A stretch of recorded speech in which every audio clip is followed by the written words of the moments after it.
Cette vidéo a bénéficié du soutien de NordVPN. Plus de détails en fin d'épisode. Tu penses que la Lune est habitée ? Bah écoute, ça me paraît logique. Il y a de la lumière, non ? Jusqu'au XVIIe siècle, nous ne connaissions, hormis le Soleil, la Terre et la Lune, en tout et pour tout, que 5 autres planètes. 2 siècles plus tard, le modèle majoritairement admis pour expliquer la formation des planètes de notre système prédisait l'existence dans notre galaxie d'un très faible nombre d'autres mondes. En 1950, la grande majorité des modèles théoriques suggèrent encore que la formation de systèmes planétaires est un phénomène relativement rare. Puis, équipés de télescopes de plus en plus puissants, en levant les yeux au ciel et en observant les étoiles, nous avons découvert des planètes tournant autour d'autres étoiles que la nôtre, des exoplanètes. Aujourd'hui, on en connaît 4168, dont 677 systèmes planétaires multiples, c'est-à-dire hébergeant plus d'une planète. Le cortège de planètes qui accompagne notre Soleil n'a peut-être rien d'unique, et il se pourrait même qu'on lui ait trouvé des concurrents, parmi lesquels figure celui qui est peut-être à ce jour le système extrasolaire le plus extraordinaire que l'on ait débusqué, le système de l'étoile TRAPPIST-1. Située à 39 années-lumière de nous, cette toute petite étoile, une naine rouge, dont le rayon est à peine supérieur à celui de Jupiter, est dite ultra froide, avec sa température de surface d'à peine 2200 degrés. Jusque-là, rien de bien extraordinaire, sauf que ce petit soleil héberge un cortège de 7 exoplanètes, toutes rocheuses et de taille comparable à la Terre. Avec une si petite étoile pour compagnon, on pourrait penser que les 7 planètes du système soient toutes gelées en surface. Mais c'est sans compter le fait qu'elles sont toutes de 5 à 30 fois plus proches de leur étoile que Mercure ne l'est de notre Soleil. Si proches que toutes ces planètes ont dû finir par toutes atteindre un état de rotation synchrone, c'est-à-dire qu'elles présentent toujours la même face à leur étoile, comme la Lune le fait avec la Terre. Les 2 premiers membres du cortège, TRAPPIST-1b et TRAPPIST-1c, sont vraisemblablement, du fait de leur proximité à l'étoile, des astres calcinés par le feu stellaire. Des mondes hostiles qu'un effet de serre galopant a peut-être transformés en enfer. Un enfer brûlant du côté continuellement exposé à la lumière, et glacial du côté obscur, là où règne une nuit éternelle. Depuis ce poste d'observation très certainement sans spectateurs, il doit être possible de voir distinctement les autres planètes du système, reflétant la lumière rouge pâle de leur étoile, si proches les unes des autres qu'elles doivent toutes être clairement visibles. Posées à la surface des planètes intérieures du système, vous verriez l'ensemble de la voûte céleste se déplacer à des vitesses considérables au-dessus de vos têtes, car TRAPPIST-1b et 1c tournent si près de leur Soleil qu'une année n'y dure respectivement que 36 heures et à peine 58. Mais laissons derrière nous ces mondes brûlés pour prendre la direction des 3 planètes intérieures du système, qui sont de loin les plus intéressantes, car toutes situées dans la zone dite d'habitabilité, c'est-à-dire dans une région où l'énergie reçue par l'étoile est suffisante pour permettre à l'eau de se maintenir à l'état liquide. La première, TRAPPIST-1d, est un monde sur lequel une année ne dure que 4 jours terrestres, et d'une taille intermédiaire entre la Terre et Mars. Sur l'hémisphère constamment exposé au Soleil, tout est peut-être encore aride et chaud. S'il y a eu ici un jour de l'eau, il est possible qu'elle se soit totalement évaporée, pour finir par retomber sous forme de neige de l'autre côté de la planète, là où le Soleil ne se lève jamais, au point de finir par y former, au cours du temps, d'immenses calottes de glace figées par la nuit éternelle. Mais entre ces 2 extrêmes, à la limite entre le feu et la glace, le jour et la nuit, il existe peut-être des conditions plus clémentes. Sur une fine bande entre les 2 extrêmes, on peut être tenté d'imaginer un peu de neige fondue, alimentant quelques ruisseaux, sillonnant dans un paysage extraterrestre, teinté du rouge de la petite étoile. Depuis TRAPPIST-1d, il ne vous faudrait pas patienter longtemps avant de pouvoir admirer une pleine lune, ou plutôt une pleine Terre, car les 2 autres planètes intérieures du système y sont fréquemment visibles par-delà l'horizon. La première, TRAPPIST-1e, est sûrement la plus prometteuse et accueillante. Si votre objectif est de trouver de l'eau à l'état liquide, des simulations climatiques semblent montrer que si ce monde possède de l'eau en quantité, Alors, du fait de sa distance à l'étoile, elle s'y trouve ici forcément sous forme liquide à sa surface, et ce, quelle que soit la composition de son atmosphère. Et de l'eau, dans le système TRAPPIST 1, on pense qu'il pourrait y en avoir beaucoup. Jusqu'à 5% de la masse totale du système pourrait être constituée de cette précieuse molécule. À titre de comparaison, notre planète, elle, ne contient que 0,02% d'eau. Dit autrement, on pense qu'il n'est pas impossible que l'on trouve sur ce monde 250 fois plus d'eau que sur Terre. De quoi peut-être faire de TRAPPIST 1e une planète océan. Ces types de mondes, dont l'existence reste encore théorique, ne seraient pas simplement recouverts d'eau à perte de vue, ils ne seraient pratiquement que de l'eau. Nous parlons là de planètes à la surface desquelles aucune roche ne dépasse, où il n'existe aucune plage où s'échouer, et où les océans pourraient être profonds de centaines, voire milliers de kilomètres. Et en fonction de leur composition, de leur âge, des conditions de température qui y règnent et de leur distance à l'étoile, ces mondes, constitués en grande partie d'eau, peuvent se retrouver recouverts en surface d'une épaisse couche de glace, d'un océan liquide, voire même être des planètes dites sauna, c'est-à-dire entièrement recouvertes d'une épaisse atmosphère de vapeur d'eau brûlante, et sous laquelle couvent, comme sous le couvercle d'une cocotte minute, des océans à la limite de l'ébullition, maintenus à l'état liquide par la pression exercée par l'épaisseur des nuages. On pense que jusqu'à 75% de la masse totale d'une exoplanète de ce type pourrait n'être que de l'eau, autour d'un noyau constitué des éléments lourds qui, lors de la formation de l'astre, auraient coulé au centre. Dans le cas d'une planète de 6 masses terrestres et composée d'un tiers d'eau, les simulations font apparaître des océans dont les profondeurs peuvent atteindre près de 13 000 km. En s'enfonçant dans ces immenses couches d'eau liquide, on finirait, après une centaine de kilomètres de descente, par rencontrer une forme exotique de matière, un agencement rendu possible par les températures et les pressions dantesques qui règnent au fond, de la glace dite chaude, un cristal d'eau ultra compact. Et ce type de cristaux devrait se former, quelle que soit la température du monde en surface. Ne boudons donc pas notre plaisir et continuons à spéculer.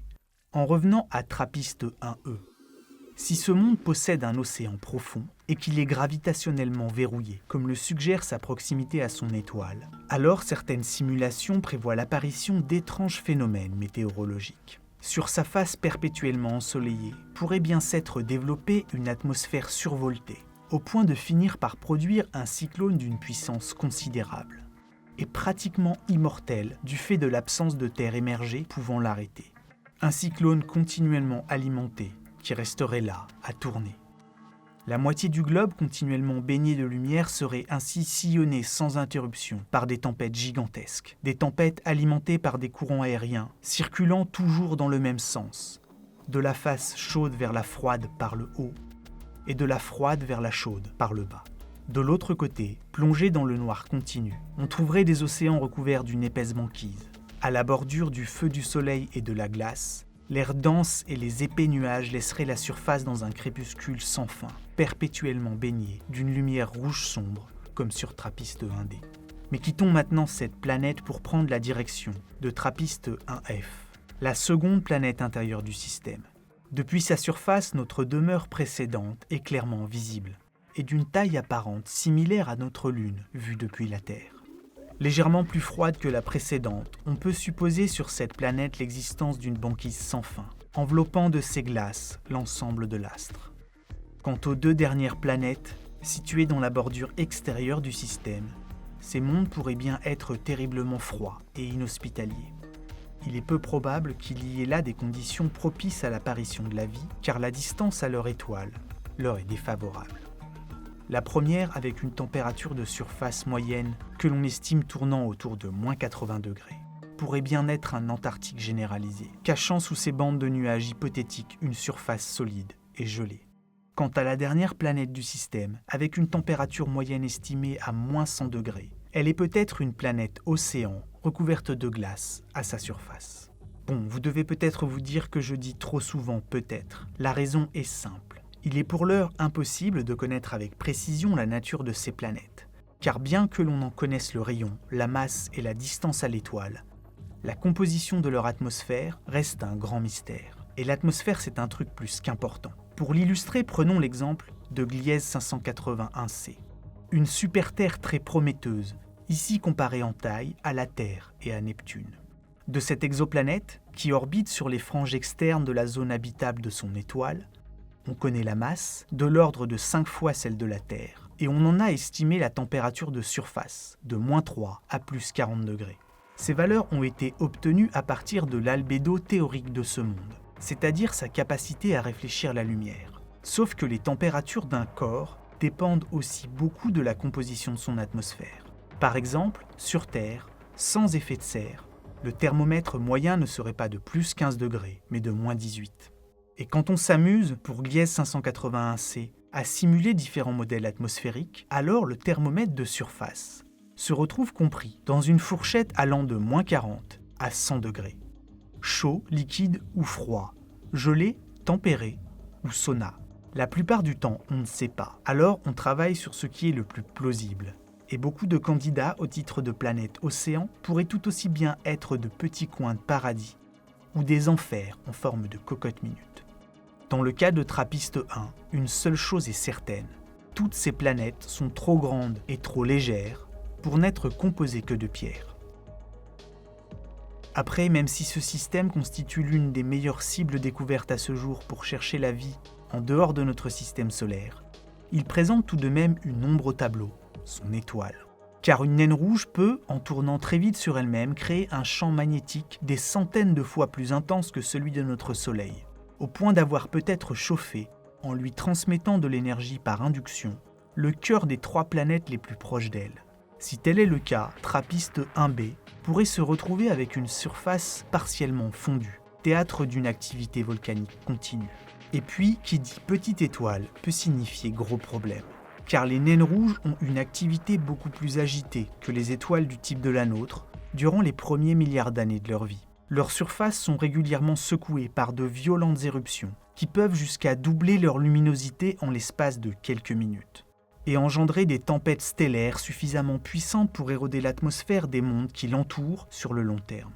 Ainsi, les 7 planètes de Trappiste 1 pourraient bien avoir toutes perdu depuis longtemps eau et atmosphère, du fait de ces coups de colère répétés de leur étoile, et n'être aujourd'hui plus que des mondes carbonisés en surface. À moins que ces dernières ne se soient formées plus loin de leur étoile qu'elles ne le sont aujourd'hui, ou qu'elles disposent d'un champ magnétique assez puissant pour leur servir de bouclier. Bref, la question de l'habitabilité de ces planètes reste encore largement ouverte. Et si le secret d'ennuyer est celui de tout dire, alors le système de Trappiste 1 est des plus passionnants. Une seule chose est certaine, s'il s'avère que des systèmes tels que celui-ci possèdent des conditions clémentes pour peut-être permettre à la vie de s'y développer, alors ce serait là une très bonne nouvelle pour la recherche de vie extraterrestre. Car 85% des étoiles de notre galaxie sont des naines rouges, à peu de choses près, semblables à Trappiste. Ce qui fait que si de la vie pouvait se développer autour de ces étoiles, elle en deviendrait du même coup un phénomène potentiellement très commun dans l'univers. Et cerise sur le gâteau, la vie pourrait bien prendre ici tout son temps pour se complexifier. Car les naines rouges ont une durée de vie qui se compte en milliers de milliards d'années. Une petite éternité en comparaison à l'espérance de vie de notre Soleil. Après, avant de pouvoir aller vérifier tout cela par nous-mêmes, il risque de nous falloir attendre un peu. Car Trappiste 1 est situé à 39 années-lumière de nous. Avec un vaisseau se déplaçant à la vitesse de la sonde Voyager 1, il faudrait quelques 685 000 ans de trajet pour y aller.